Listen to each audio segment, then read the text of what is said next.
Hey guys, welcome back to the channel. Thank you so much for clicking on this video. I wanted to do one last video here in the spooky mantle before I pack it all up and bring Christmas out. And I thought, hey, what better way to end the spooky season than with the season finale, well, not the season finale, but the series finale of Only Murders in the Building.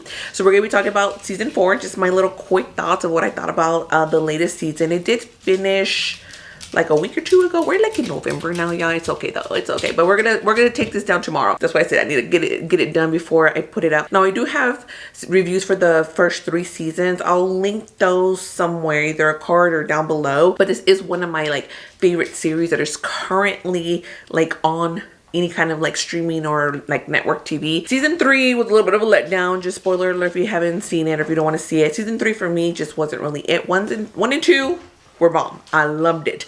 Season 3 unfortunately was a little bit of a letdown, so we could honestly just go up from there, right? I mean, we could go a little bit more down, but we went up from there. Also, if you're hearing footsteps, you're hearing claws, that's Frank walking around. In case you're new, this is Frank. But I'm just gonna give quick little thoughts. I don't have too much to say. It's a fun whodunit series. If you love whodunit, this is a great series for you. It's a quick bingeable show. It is 10 episodes, and basically there's always somebody getting murdered in this building, hence the name Only Murders in the Building. Usually one season ends by them discovering who done it, and then somebody else gets murdered, and then we continue the cycle until I guess there's no more residents in this apartment complex. I don't know, it's fancy.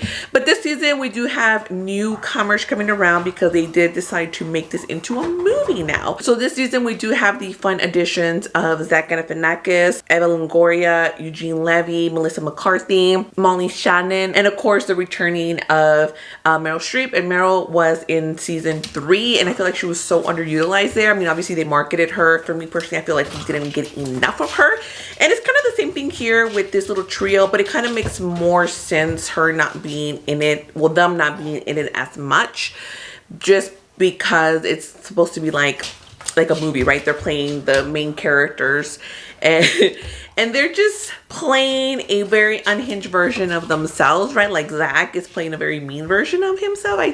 I seriously don't hope that he's like that in real life. I hope he's like really happy. We're gonna try to keep this as spoiler free as possible. That's kind of why I also want to do like a quick thing, because if I continue to talk, spoilers will be coming.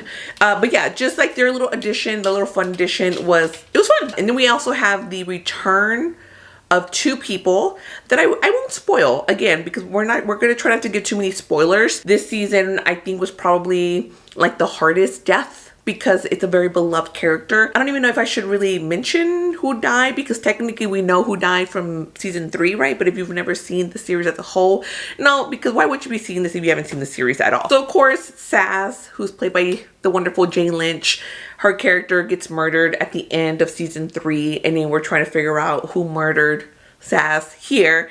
So it's very like heartwarming, just because, you know, we have been with Sass throughout all 3 seasons, and you know, we get a feel of a different version kind of behind the scenes of who Sass has been as a stunt person. And of course, just Charles trying to get through the trauma, trying to get through the grief of losing one of his best friends, not just his stunt double, but generally one of his best friends. Of course, there is also a murder happening at the end of this season, because we are going to get a 5th season, and I believe that's going to be the final season. And that one was also like, oh my god. But like, Sass definitely hit the hardest compared to who dies in the end of this season. But we also get introduced to the Westies, so we do go across the other side of the building, and we get to meet those people and just kind of the mystery that's kind of happening over there. Again, I try not to say too much, because then I'm going to say spoilers, and I really don't want this to be a spoiler review, because it is a whodunit, so it's best not to know whodunit until you get to the end of it. But before we get to my official score, I mean, obviously you already know what it's gonna be, because I've been raving about how much I freaking love this series. If you haven't already, don't forget to like this video, comment, share, subscribe. Have you seen this series compared to the previous 3? Like, where does this land? Because I feel like season 2, I think, was probably still my favorite. I think maybe season 1, and then this one, and then 3 for sure was not my favorite at all. I just didn't like I just wasn't here for season 3. Again, I love all the cameos that we got here. Did I want more of them? No. I feel like what we got was plenty. And at the same time, I feel like we got a little bit more compared to like in season 3 with Meryl, where I wanted more of her, and yet we didn't really get much of her. I feel like we may have even got more of her in this season. But needless to say, I feel like this is a very bingeable series, a very bingeable season. But yeah, thank you so much for watching. Until next time, I'll see you guys at concessions. Bye.